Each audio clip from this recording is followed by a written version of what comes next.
Shalom, kali ini saya akan menjelaskan tentang dua cara untuk hidup.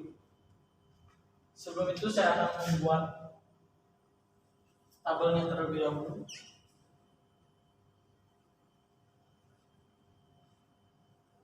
Oke, jadi pertama, sini Tuhan menciptakan dunia. Dan Tuhan juga menciptakan manusia untuk berkuasa di dunia di bawah otoritas Tuhan. Itu terdapat di kitab Wahyu.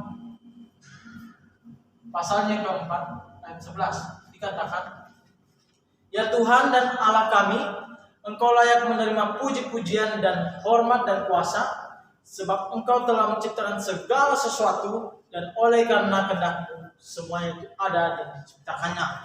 Nah, sekarang apakah manusia ini berhasil? Nyatanya tidak, saudara. Karena manusia telah menolak Tuhan dengan menjalankan hidupnya sendiri tanpa Tuhan. Dan ternyata manusia tetap gagal juga untuk menguasai dunia ini. Mereka semua memberontak,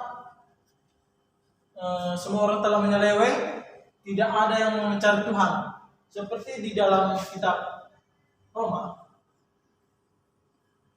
pasalnya yang ke-3 ayat ke-10 sampai 12, dikatakan, seperti ada tertulis, tidak ada yang benar, seorang pun tidak. Tidak ada yang berakal budi, tidak ada seorang pun yang mencari Tuhan.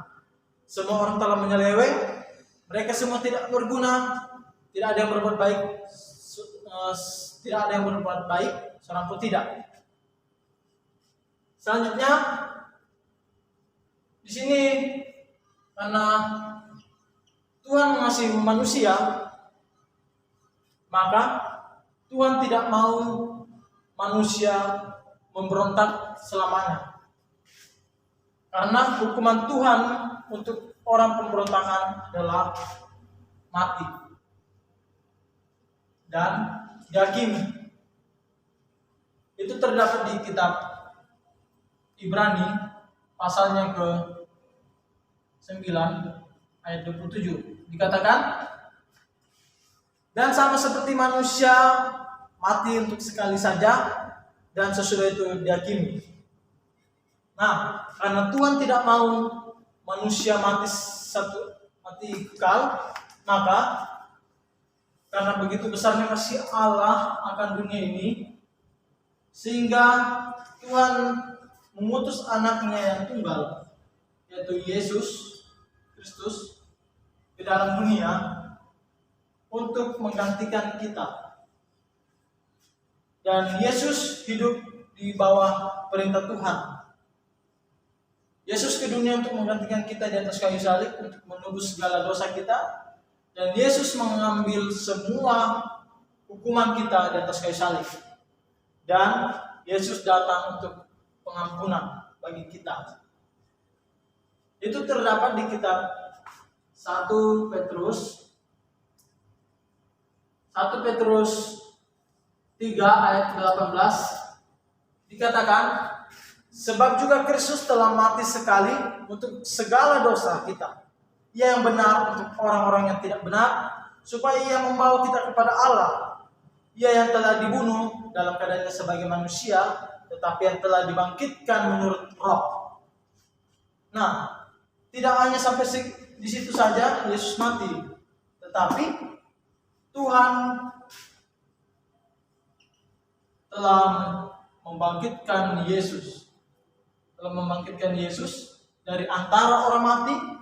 Ia telah mengalahkan maut.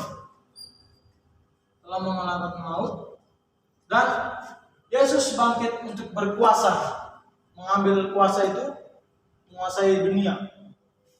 Dan hasilnya adalah Yesus memberikan hidup yang baru. Itu terdapat di dalam kitab 1 Petrus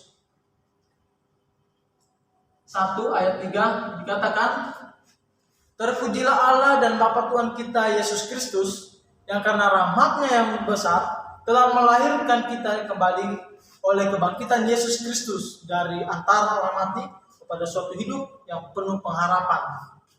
Nah, karena Yesus telah bangkit, Dia memberi hidup, dan setelah itu di sini ada dua cara hidup yang kita pilih. Jadi yang pertama, kita menolak Tuhan dengan menjalankan dengan keinginan kita sendiri tanpa otoritas Tuhan, dan hasilnya adalah kematian.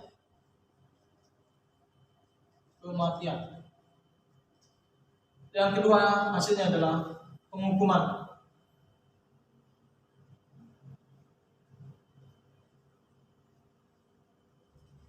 Dan yang kedua, saat kita menerima Yesus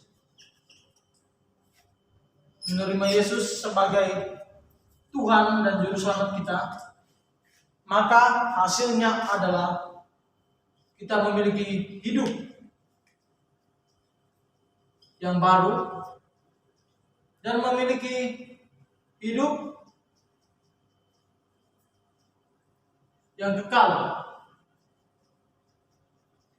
Nah, itu dalam kitab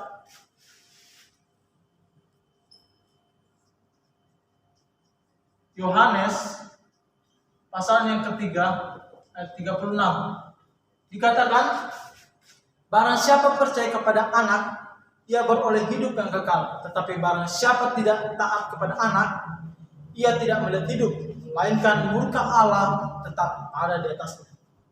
Jadi jika saudara memilih yang kedua, ada 3 caranya. Pertama, berdoa atau meminta pengampunan dari Tuhan. Saya akan mencontohkan doanya. Jadi,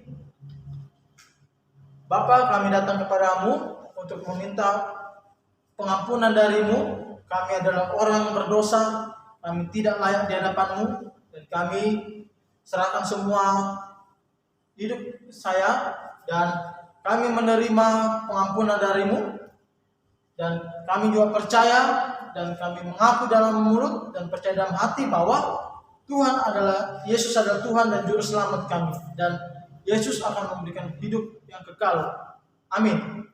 Dan kedua, waktu kita mengikut Yesus, kita taat kepada Tuhan. Yang ketiga, kita percaya. Nah, dari itu yang saya bisa jelaskan tentang 2 cara hidup. Sekian, saudara. Terima kasih. Shalom.